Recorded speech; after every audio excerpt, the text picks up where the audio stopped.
नमस्कार, सुस्वागतम, वेलकम, अभिनंदन। मैं हूं डॉक्टर वाय राखी, आपका करती हूं स्वागत, अभिनंदन।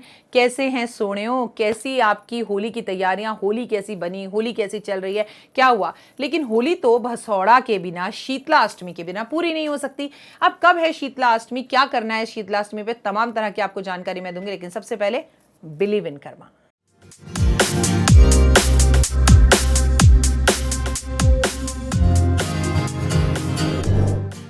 हाँ जी, आ गए आप। तो 4 अप्रैल की शीतला अष्टमी है, लेकिन कई लोग इसे 3 अप्रैल को बना रहे हैं, कई लोग इसे 4 अप्रैल को बना रहे हैं। सबके ना अपने अपने शीतला अष्टमी को लेकर रिवाज होते हैं।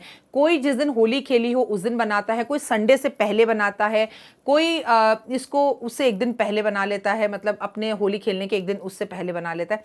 शीतला अष्टमी आपको 4 अप्रैल को बनानी है शास्त्रों अनुसार। बाकी मेरी किसी बात पर गौर मत कीजिएगा। हाँ जी, तो शीतला अष्टमी सब अपने अपने तरीके से मनाते हैं। अच्छा, मजे की बात मैं बताऊं, इसे शीतला अष्टमी कहते हैं, शीतला माँ की पूजा कहते हैं, भसौड़ा कहते हैं। ये सबके घरों में बनता भी नहीं है। इसमें बासी खाना खाने का रिवाज होता है, जहां पर हमने होलिका जलाई होती है, इसे वहां मनाया जाता है। और तमाम तरह की क्या क्या जानकारी आपको सब कुछ मिलेगा, बस इस वीडियो को टिल एंड तक देते रहिए। लेकिन सबसे पहले ये बताइए, आप हैं कैसे? घर में सब लोग कैसे हैं? जय माता दी, खुश रहें आप, आपके घर में खूब खूब खूब धन बरसे, आप खूब सुखी रहें। इन दिनों में ना मैं बहुत लोगों से मिली, लेकिन मेरे पास ना एक हमारे ही परिवार की सदस्य का बहुत प्यारी बच्ची का ये फोटो आया। इस फोटो को आप ध्यान से देखिए, ये ममता है। ये हमारे इस YouTube परिवार का पूरा हिस्सा है। ये इसके 2 प्यारे प्यारे बच्चे, ये इनके हस्बैंड हैं। और ये इन्होंने मुझे इतना खूबसूरत खत लिखा है, इतना बड़ा खत लिखा है। इस खत में मैं आपको बता दूं कि इस पूरे पेजेस में, जिसे मैं पूरी ज़िंदगी संभाल के रखने वाली हूँ, जो एक्चुअली मेरा बैंक बैलेंस है, जो एक्चुअली मेरी ज़िंदगी की वो ट्रॉफ़ी है जो इस ट्रॉफ़ी से भी खास है। ये ट्रॉफ़ी मुझे अभी जयपुर में मिली। मैं जयपुर गई, वहाँ तमाम तरह के लोगों से मिली, तो वहाँ मेरे काम के लिए मुझे सहलाया गया और वहाँ पर मुझे अप्सरा की ये ट्रॉफ़ी मिली, guest of honour, VIP guest. Thank you so much Apsara, मुझे अवार्ड देने के लिए। इस प्यारी बच्ची, हमारे परिवार की बच्ची ममता के बारे में जितना बोलूं वो बाद में। पहले मैं ममता को झुककर प्रणाम करती हूं और सर झुकाती हूं, क्योंकि अगर मैंने आपको ममता की क्वालिफिकेशन के बारे में बता दिया तो मैं तो ममता के पैर की धूल भी नहीं हूं, और शायद हम में से बहुत सारे लोग। ममता का ये मेरे पास बायोडाटा है, और ममता ने इतनी डिग्री कर रखी हैं जितनी डिग्री कोई करने के बारे में सोच भी नहीं सकता। इतना सब पढ़ने के बाद ममता एक स्कूल में प्रॉपर तरीके से टीचर बनना चाहती है, प्रिंसिपल बनना चाहती हैं। और इतनी सारी डिग्रियां होने के बाद इनको 5,000 से ऊपर की नौकरी नहीं मिल रही। पता है ममता, जब तुम्हारा ये खत मैंने पढ़ा, ममता ने मुझे एक बहुत खूबसूरत चुन्नी भेजी है। इसके अगले शूट में, मैं अगली वीडियोज़ में वो चुन्नी पहनूंगी और मैं आपको बताऊंगी कि ये ममता ने मुझे चुन्नी भेजी है। जब ये सारे खत पढ़े, तुम्हारा बायोडाटा पढ़ा, तुम्हारी डिग्री पढ़ी कि तुमने BA किया है, MBA किया है, MSA किया है, MA किया है, और तुमने जो है मास्टर्स किया है, B.Ed किया है, MED किया है, NIT किया है, तो मेरा बेटा मुझसे बोला, प्लीज़ ज़्यादा ना मुझे पढ़ने के लिए बिल्कुल मत कहना। अगर इतना सारा ये दीदी पढ़ी हैं और इन दीदी के पास इतनी सारी डिग्रियां हैं, और उसके बाद दीदी का कोई एक स्कूल में एडमिशन का सपना पूरा नहीं हो रहा, तो मुझे ना पढ़ाई के लिए तो आप बिल्कुल मत कहना। खैर, मानती तो मैं भी हूँ कि बहुत ज़्यादा पढ़ने से ही सब कुछ नहीं होता, क्योंकि सचिन तेंदुलकर ने क्या पढ़ाई की है, और धोनी ने क्या पढ़ाई की है, श्री अमिताभ बच्चन जी ने क्या पढ़ाई की है, तो आदरणीय मोदी जी ने क्या पढ़ाई की है। तो पढ़ने से कुछ नहीं होता, मुकद्दर बहुत बड़ी चीज़ होती है। लेकिन फिर भी बच्चों, पढ़ना तो पड़ता है।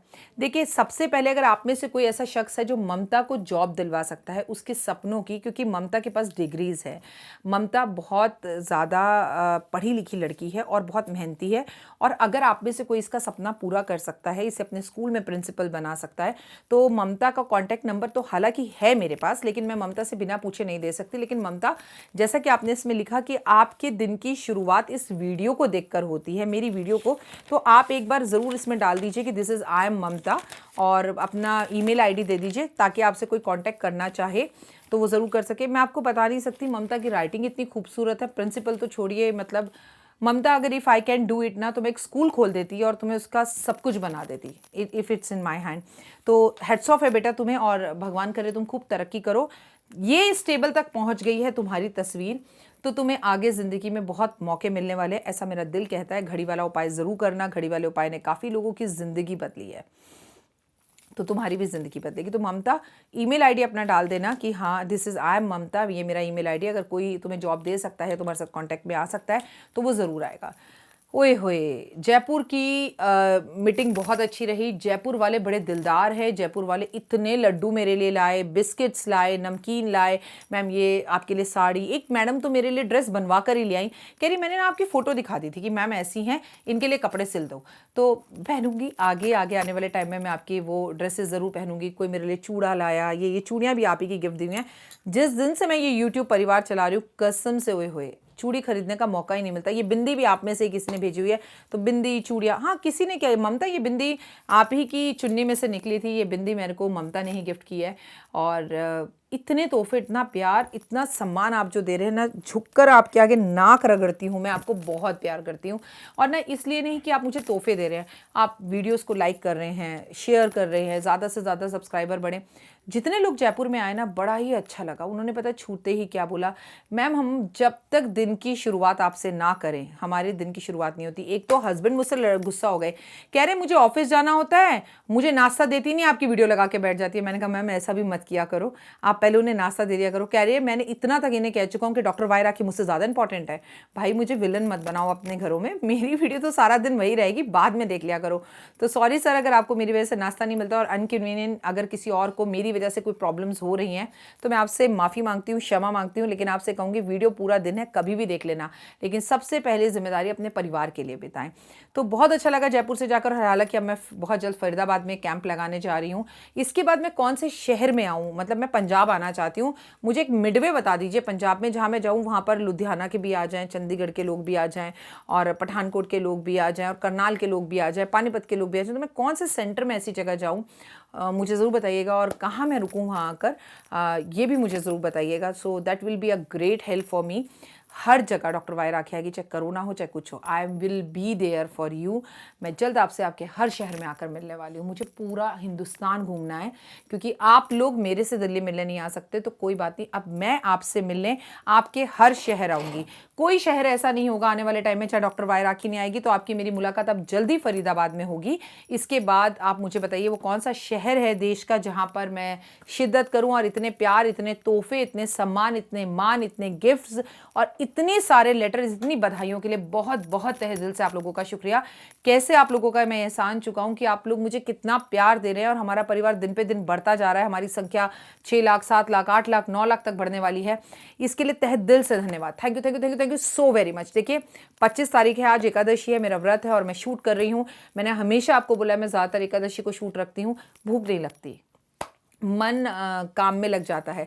अब हम बात करते हैं अपने टॉपिक की। तो आपका धन्यवाद करना बनता था। आगे की जो मैं टॉपिक्स बना रही हूँ बड़े काम के हैं। पतले कैसे हों आप, और मैं भी कोशिश कर रही हूँ पतले हूँ। हाँ, एक और बात आपसे करना चाहती हूँ, क्योंकि नई वीडियोस में ये मेरी पहली वीडियो होगी शूट के बाद। मैंने अपना हेयर कट ले लिया है, जैसा आप देख ही रहे होंगे कि मैंने अपने बाल कटवाए हैं। मैंने अपना जो है हिम्मत करके यहाँ से बालों को यहाँ किया है।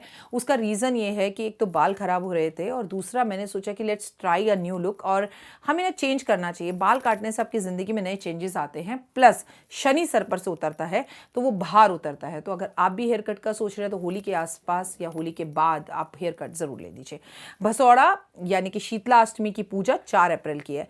होली के 8वें दिन शीतला अष्टमी मनाई जाती है। शीतला अष्टमी घरों में चूल्हा नहीं जलाया जाता, इसमें व्रत रखा जाता है, लेकिन इसमें एक दिन पहले ही भोजन बना लिया जाता है। और शीतला अष्टमी जो है ऋतु परिवर्तन का भी एक संकेत है कि भाई अब खाना जो है वो सड़ना शुरू हो जाएगा, भसौड़ा इसीलिए बोला जाता है। शीतला अष्टमी पर हम एक दिन पहले ही खाना बना लेते हैं। मैं जैसे आपको कह रही हूँ 4 अप्रैल की है, तो जिनके घर में ये शीतला अष्टमी पूजी जाती है वो 3 अप्रैल की रात को सारा पूरी वूरी, आलू सब्जी सब बना के रख लेंगे, और दूध वूध गर्म करके रख लेंगे। अगले दिन सुबह उठकर वो बासी खाना सारा ले जाकर पूरी तरह से जहां पर होलिका जलाई जाती है वहां पर ये आटा वाटा खाना वगैरह सब रखेंगे। प्लस मंदिरों के बाहर शीतला माता का मंदिर होता है, मंदिर के अंदर शीतला माता नहीं बैठती हैं, तो शीतला माता के मंदिर में ये सब सामान चढ़ाया जाएगा। शीतला माता के खाने में और इनकी पूजा में साफ सफाई का पूरा ध्यान रखा जाता है, और इस दिन बासी खाना खाया जाता है। इन्हें चेचक की देवी भी कहते हैं, जो कहते हैं ना माता निकल गई, चेचक हो गया। और इनके हाथ में, एक हाथ में त्रिशूल होता है, कलश होता है, सॉरी एक हाथ में इनके कलश कलश होता है और दूसरे हाथ में इनके नीम के पत्ते होते हैं। आपने देखा होगा ना, जिसको भी माता निकलती है उसके आसपास गद्दे के नीचे नीम बैठा दिया जाता है और माँ को भी नीम का जो है पत्तियाँ चढ़ाई जाती हैं। आपको बेसिकली करना क्या, एक दिन पहले खाना बना लीजिए। लेकिन अगर आपके घर में ये नहीं हो रहा, क्योंकि ये व्रत जो है उन्हीं के घर में होता है जहाँ पर शुरू से हो रहा हो। ऐसा नहीं है कि क्योंकि मैंने आपसे कहा है तो आप इस व्रत को शुरू कर लें। जैसे ये व्रत मेरे घर में भी नहीं होता, लेकिन मैं इनकी पूजा करती हूँ। कैसे? देवा के लिए, देव के लिए, ये बच्चों के लिए ये पूजा होती है और करनी बहुत ज़रूरी है। घर में किसी शख्स को बहुत ज़्यादा गुस्सा आ रहा है तो भी ये पूजा करनी बहुत ज़रूरी है। कैसे करें ये पूजा, टिल एंड तक इस वीडियो को ज़रूर देखिएगा। भले ही आपके घर में ये पूजा ना होती हो, लेकिन आपके लिए बड़ी कारगर है। पहला, अगर आपके घर बच्चे हैं। दूसरा, अगर आपके घर में कोई ऐसा शख्स है जिसे बहुत गुस्सा आता है। भाई हमने 3 तारीख को खाना बनाया, बना के उसको अच्छे से, आपने सड़ेगा नहीं, वो खाना खराब भी नहीं होगा क्योंकि वो शीतला माता के लिए बन रहा है, और आपने उसे बिल्कुल अलग बिना छुए खीर, पूरी, आलू, सब्जी और रायता, सब चीज़ें आपने बनाकर किचन में एक तरफ रख दी। अगले दिन सुबह उठे, आप नहाए धोए ब्रह्म मुहूर्त में 4 बजे, और भाई आप 4 बजे नहीं उठ सकते तो 8 बजे उठ जाइएगा। नहा धो के सारे थाली लगाई और थाली लगाकर माता के मंदिर पहुंच गए। शीतला माँ को सब कुछ अर्पण किया। लेकिन इसमें सबसे बड़ी बात है, इसमें मीठे चावल का माँ को भोग लगाया जाता है, जो विशेषकर भोग है। तो पीले मीठे चावल ज़रूर बनाएं। खाना रात को ही बनाकर रख लें और साफ़ तरीके से टोकरी में या अलग से बर्तन में रख लें, अच्छा हो। सुबह उठकर थाली सजाएं और 2 थालियाँ सजाइएगा। एक में आप पूरा खाना रखें, दूसरी थाली में आप दीपक रखें गाय के घी का, रोली मोली, कपूर, नारियल सब कुछ रखें और सारी तैयारी करके माँ के मंदिर में पहुंच जाए। और मज़े की बात पता है क्या है, कि आपको शीतला माँ के सामने दीपक नहीं जलाना, खाली ठंडा जला हुआ, मतलब बिना जला हुआ दीपक रखकर आ जाए और सारा खाना रखकर आ जाए। माँ को रोली अर्पण करें, माँ को नारियल अर्पण करें, माँ को चुन्नी अर्पण करें, माँ को दही चढ़ाएं, माँ को दूध अर्पण करें, लेकिन दिया ना जलाएं। बिना जलाया हुआ दिया माँ के सामने रख जाएं, क्योंकि माता शीतलता की देवी है। माँ की पूजा ऐसी ही होती है। और जहाँ पर होली का आपने होली खेली थी या आपने होली जलाई थी, वहाँ पर भी जाके थोड़ा सा कलर और खाने का सब सामान रख कर आए। जिनके यहाँ पर होली साफ़ हो चुकी होती है, क्योंकि ऑब्वियसली इतने दिन तक तो राख पड़ी नहीं रहेगी होली की, तो वहाँ पर भी मैं आपको बता दूं कि होलिका की पूजा उसी जगह पर होती है। लोग वहीं जाकर अपने खाने का सब सामान रख कर आते हैं। अब माँ को ठंडा दूध बहुत पसंद है। माँ को ठंडा दूध और दही अर्पण करें, इससे माँ प्रसन्न होती है और शीतलता अर्पण करती है। 4 अप्रैल 2021 की शीतला अष्टमी या भसौड़ा है, यह शीतला माँ की पूजा है। ये बेहद खास है। यहाँ पर जाकर होली संपूर्ण होती है और इसके अगले दिन से खाना, अगर या दूध आपने बाहर रखा तो वो फट जाएगा और खाना सड़ना शुरू हो जाता है, यानी कि इस पूजा के करने के ठीक बाद से। और ये पूजा सुबह सुबह भूखे पेट, खाली पेट की जाती है। कोई चाय नहीं, कोई थायराइड की दवाई नहीं, कुछ नहीं। जो लोग इस पूजा को करते हैं वो इन नियमों का पूरा पालन करते हैं। अब अगर आपके यहाँ शीतला माता की पूजा नहीं होती, जैसे मेरे यहाँ नहीं होती, तो मैं क्या करूं? आप उठिए अपने बच्चे के लिए, कि कभी ना कभी उसे चेचक जरूर निकलेगी, चाहे चेचक की कितनी भी वैक्सीन निकल गई हो, आज भी हर बच्चे को माता या चेचक होती है। तो माँ को दूध अर्पण कर कर आए, माँ को ठंडी ठंडी लस्सी अर्पण कर कर आए, माँ को दही अर्पण कर कर आए और कामना करें जब भी आप मेरे घर आना, मेरे बच्चे पर आना, शीतलता से आना, मेरे बच्चे को ज़्यादा कष्ट ना हो। और ऐसा व्यक्ति जिसको बहुत ज़्यादा गुस्सा आता है, आपके पति, आपके बच्चे, कोई भी है जिसको बहुत बड़ी जल्दी जल्दी गुस्सा आता है, या आप खुद को भी आपको गुस्सा आता है, तो ठंडा ठंडा दूध माँ का ना, माँ की मूर्ति के ऊपर माँ को ठंडे दूध से नहलाइए और माँ से ये कामना कीजिए कि मेरा गुस्सा कम हो जाए, तो आपका गुस्सा कम होगा। जिनको स्किन की प्रॉब्लम है, स्किन में एलर्जी है, यहाँ एलर्जी है, कुछ ना कुछ एलर्जी स्किन में होती रहती है, तो उन लोगों को भी माँ शीतला को दूध, दही और जल अर्पण करना चाहिए। इससे आपकी स्किन एलर्जी खत्म होती है। जिनके घर में बिल्कुल भी शांति नहीं रहती, उनको माँ के पास ठंडे खाने की कोई चीज़, जैसे रसगुल्ले, जैसे पनीर, ये रख कर आना चाहिए। और अगर ये बासी हो तो और भी अच्छा है। मन की अगर आपको शांति चाहिए शीतला माता के मंदिर में, तो आपको शीतला माता की मूर्ति के आगे 7 परिक्रमा करनी चाहिए और ये परिक्रमा पूर्ण कंप्लीट परिक्रमा होनी चाहिए। और अगर इन दिनों में आपको शीतला माता अष्टमी वाले दिन 4 अप्रैल को कहीं गधा मिल जाए, तो उस गधे को कुछ मीठा ज़रूर खिलाना चाहिए, नहीं तो उसको टीका लगा देना चाहिए। ऐसा क्यों है ये भी मैं आपको बता दूं, क्योंकि माता गधे की सवारी करती हैं। इस बात का भी आप खासा ध्यान रखिएगा। तो शीतला अष्टमी की आपको हार्दिक शुभकामनाएं।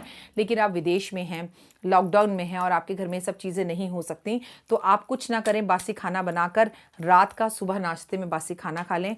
आंखें बंद करें, आंखें बंद करके मन से शीतला माँ को प्रणाम कीजिए और उनसे कहिए कि मैं आपको याद करती हूँ, क्योंकि मेरे हालात ऐसे हैं कि मैं महाराष्ट्र में हूँ, लॉकडाउन है, या यूपी के बहुत जगहों पे लॉकडाउन है, या लंदन में लॉकडाउन है, या मंदिर बंद हैं तो हम नहीं कर पा रहे हैं, तो आप मेरे मन से मेरे इस प्रणाम को स्वीकार करें और कुछ पैसे उठाकर साइड में रख दीजिए। जब लॉकडाउन खुल जाए तो शीतला माँ के मंदिर में जाके वो पैसे रख दीजिएगा। क्या ख्याल है? देखिए, जहाँ चाहा है वहाँ रहा है। अगर आप करना चाहेंगे तो आपको सब कुछ कर सकते हैं और भगवान रास्ते ज़रूर खोलते हैं। लेकिन आप किसी भी बहुत बड़ी परेशानी और समस्या से गुजर रहे हैं, जैसे मैं आपको बताऊं कि मेरे पास ना इन दिनों में बहुत लोग आए, शादी नहीं हो रही, शादी नहीं हो रही, शादी नहीं हो रही। अगर शादी नहीं हो रही एक बहुत बड़ी समस्या है आपकी, तो थोड़ा सा सब्र और पेशेंस कीजिए। इस वर्ष आपकी शादी ज़रूर हो जाएगी। जिनकी लंबे समय से शादी रुकी हुई थी, लेकिन शादी घोड़े पर बैठकर नहीं करनी है कि अफरम टपरम में आकर बिना सोचे समझे एक ऐसे जीवन साथी को आप चुन लें कि बाद में आपको उसके लिए पछताना पड़े, प्लस आपके परिवार वालों को पछताना पड़े, प्लस आपको शर्मिंदा होना पड़े। तो सोच समझ कर शादी करें, सही डिसीजन सही समय पर ले, ये मेरा आपसे निवेदन है। अगर आपकी शादी में आपकी रिश्तेदार नाराज़ होते हैं, क्योंकि मैंने एक बात देखी है, शादी में ना लोग खुश कम होते हैं और नाराज़गी ज़्यादा देखते हैं। उसे पूछ लिया, हमें नहीं पूछा, ये तो ताया का था, ये रिवाज तो फूफा का था, ये तो बहन को करना था, भाभी कहाँ से बीच में आ गई, ले भाभी काजल नहीं लेकर आई तो भाभी की जिम्मेदारी है। मतलब ये तमाम तरह की जो बातें होती हैं ना, ये सामने वाला जो दूल्हा दुल्हन होता है ना, उनका मनोबल तोड़ देती हैं। और एक बात याद रखिए, जितना मर्जी किसी का मजाक उड़ा लीजिए, कितना मर्जी किसी की शादी के अंदर आप प्रॉब्लम्स खड़ी कर लीजिए, एक दिन तो ऐसा आएगा जब आपकी आपके बच्चों की भी वही कंडीशन होगी। तो जैसा व्यवहार आप दुनिया से अपने लिए चाहते हैं, वैसा ही व्यवहार दूसरों के साथ भी करेंगे तो मुझे लगता है ज़्यादा बेहतर होगा। तो कोशिश कीजिए कि किसी की शादी में जाकर मीन मेंग और कमियां ना निकालें। मन बहुत ज़्यादा दुखी है लोगों का। मेरे पास एक महिला आई, उनकी सास, उनका मन बहुत दुखी है, सास देवरानी को बहुत पूछती है, उन्हें नहीं पूछती। अगर इस तरह की कोई भी चीज़ें आप परेशानी आपके जीवन में भी चल रही है, तो सच बताऊँ, शीशे के सामने खड़े हो जाओ और बस एक बार मुस्कुरा दो और सोचो, यार मैं तो खुद से प्यार करती हूँ ना, मैं तो खुद को पूछती हूँ ना। वो जो लोग हमें नहीं पूछ रहे, वो लोग जो हमारी इज्जत नहीं कर रहे, हम इतना करते हैं और उसके बाद भी वो हमारे साथ बुरा कर जाते हैं, हम क्या कर रहे हैं? हम भी तो वही कर रहे हैं। उन लोगों की वजह से अपने आप को, अपने मन को, अपने आत्मा को, अपने आत्मा राम को दुख पहुंचा रहे हैं। इतने स्पेशल हो गए वो लोग, हमारे दिल की चाबी उनके पास हो गई। आप अपने प्रति ईमानदारी बताइए। क्या आप अपने आप से प्यार करते हैं? क्या आप अपने आप को कॉम्प्लीमेंट देते हैं? क्या आप खुश होते हैं? अगर आप अपने आप से खुश हैं, यकीनन पूरी दुनिया आपसे खुश होना शुरू हो जाएगी। ओए होए, मुझे औरों का नहीं पता। That I love you lot guys. Be happy, मस्त रहो, बिंदास रहो और हर दिन के लिए भगवान को thank you thank you thank you ज़रूर बोलो। फिलहाल दीजिए इजाज़त। जय माता दी।